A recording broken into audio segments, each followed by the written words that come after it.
নমস্কার, সবাইকে স্বাগত অপর্ণা কিচেনে। আজকে আমার রেসিপি চিলি চিকেন করার জন্য আমি বোনলেস চিকেন নিয়েছি, ধুয়ে পরিষ্কার করে রেখে দিয়েছি।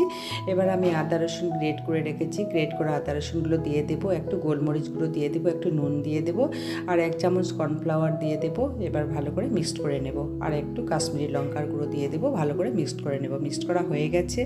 এবার আমি ওভেনে কড়াই বসিয়ে দেবো, কড়াই গরম হয়ে গেছে। আমি সাদা তেল দিয়ে করবো এই রেসিপিটা, তাই সাদা তেল দিয়ে দিলাম। এবার আমি চিকেনগুলোকে ফ্রাই করে নেব, দুই পাশে উল্টে পাল্টে ভালোভাবে ফ্রাই করে নেব। ফ্রাই করা হয়ে গেছে, নামিয়ে নেব। এবার সসগুলোকে মিক্সড করে নেব, 2 চামচ টমেটো সস, 2 চামচ সোয়া সস, 1 চামচ গ্রিন চিলি সস আর 1 চামচ ভিনেগার একসাথে মিক্সড করে নেব। মিক্সড করে রেখে দিলাম। এবার কর্নফ্লাওয়ার 1 চামচ নিয়ে নিয়েছি, আর 1 চামচ জল গুলে রেখে দিলাম। এবার ওভেনে কড়াই বসানো আছে, ওই তেলেই আমি রসুন কুচো দিয়ে দেবো।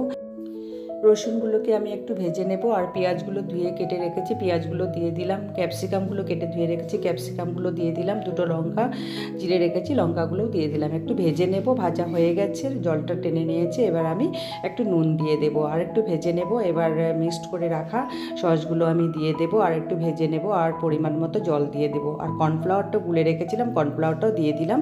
এবার আমি চিকেনগুলো ছেড়ে দেবো, আর উপরে একটু গোলমরিচের গুঁড়ো ছড়িয়ে দেবো। আমার চিলি চিকেন হয়ে গেছে, এবার আমি নামিয়ে নেব। আমার চিলি চিকেন রেডি। যদি আপনাদের এই রেসিপিটা ভালো লাগে তাহলে লাইক, শেয়ার অ্যান্ড সাবস্ক্রাইব করবেন, অ্যান্ড কমেন্ট করে জানাবেন।